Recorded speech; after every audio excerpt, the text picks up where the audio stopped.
ಎಷ್ಟು ನೀನುಂಡರೇಂ ಪುಷ್ಟಿ ಮೈಗಾಗುವುದು, ಹೊಟ್ಟೆ ಜೀರ್ಣಿಸುವಷ್ಟೇ ಮಿಕ್ಕುದೆಲ್ಲ ಕಸ.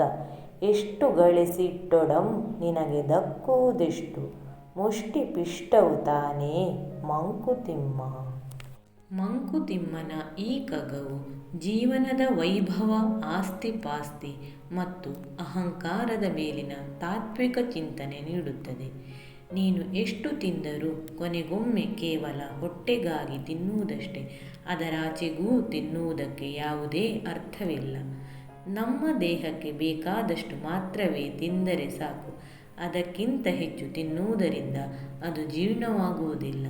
ಅಗತ್ಯಕ್ಕಿಂತ ಹೆಚ್ಚು ತಿನ್ನುವುದರಿಂದ ಶರೀರದಲ್ಲಿ ಕೊಬ್ಬು ಶೇಖರಣೆಯಾಗುತ್ತದೆ ಅಥವಾ ಅನವಶ್ಯಕವಾಗಿ ಏನಾದರೂ ಸಂಗ್ರಹಿಸುವುದರಿಂದ ಕಸದಂತಾಗುತ್ತದೆ.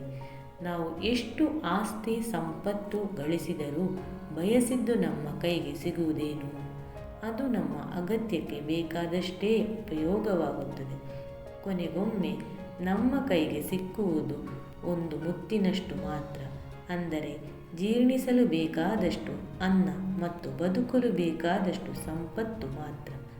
ನಾವು ಜೀವನದಲ್ಲಿ ಎಷ್ಟೇ ಸಂಪತ್ತು, ಹೆಗ್ಗಳಿಕೆ ಅಥವಾ ಬಾಳಿನ ಸೌಕರ್ಯಗಳು ಏನನ್ನೂ ಗಳಿಸಿದರೂ ಕೊನೆಯಲ್ಲಿ ಕೈಗೆ ಸಿಗುವುದು ಕೇವಲ ಸ್ವಲ್ಪವೇ.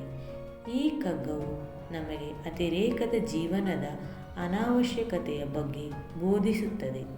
ನಾವು ಅಗತ್ಯಕ್ಕಿಂತ ಹೆಚ್ಚಾಗಿ ಸಂಪತ್ತು ಅಥವಾ ಭೌತಿಕ ಬಯಕೆಗಳನ್ನು ಮುಟ್ಟಿದರೆ ಅವು ಆನಂದವಲ್ಲ, ತೊಂದರೆಯನ್ನೇ ತರಬಹುದು. ಸಂಪತ್ತು ಅಥವಾ ಭೌತಿಕ ವಸ್ತುಗಳು ಮಾತ್ರ ಆಳವಾದ ತೃಪ್ತಿ ನೀಡಲಾರವು. ಬದಲಾಗಿ ನಾವು ಬದುಕಿನಲ್ಲಿ ಅನುಭವಿಸಬಲ್ಲ ಆನಂದ, ಶಾಂತಿ ಮತ್ತು ಸಂಬಂಧಗಳು ಹೆಚ್ಚು ಮಹತ್ವವುಳ್ಳದ್ದಾಗಿದೆ.